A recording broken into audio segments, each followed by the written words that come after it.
Bad choices. Dear Dr. Tracy, I am a 33-year-old divorced woman with 4 kids. I was married for 12 years and have been divorced for approximately 3 years. I met my new boyfriend during my divorce. We hit it off and have been together ever since. He is a 44-year-old divorced man. When I met him, he had been divorced for 2 years. Well, I met his ex-wife, and she seemed to be an okay person. What I found out 3 months into my relationship with him was that he was fooling around with his ex-wife again, who also at this time had a boyfriend of her own.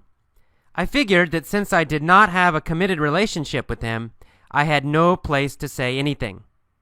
The problem is, it continued further into our relationship, up to the point when I found out I was pregnant. At the same time, I found out that he and his ex-wife planned to go to his family reunion together.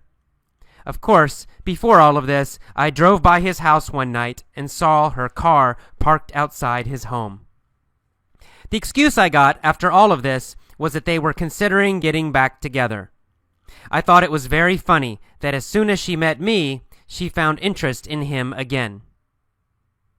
I guess my issue is the fact that I'm now still in this relationship. I have brought a child into this nonsense, and I hate the fact that he keeps in contact with her. My boyfriend has taken responsibility for her son from a previous relationship. His excuse for having so much contact with his ex-wife is because of that boy. I know this is not true, but I have no real proof otherwise. I have also dealt with him taking women to hotels, and my gut tells me it was her, but he promises it was not her. I have tried to get over all the cheating. I know that she is very close to his family, and I also know that his family does not like me because I stand up for myself. I guess the bottom line is knowing how much contact his ex-wife has with him and the fact that he knows that I can't stand her.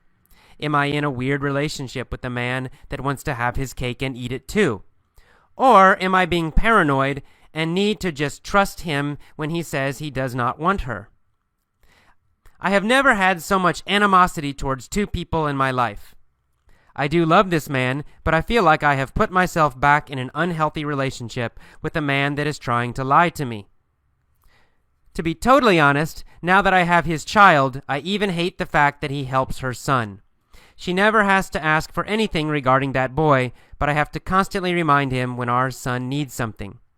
He does it for the other boy without thinking, but my son is a second thought, even when I have said, "Look at your son, he is in dire need." I was married to a cheating man and hooked up with another cheating man. I wonder if it's just my bad choices in men.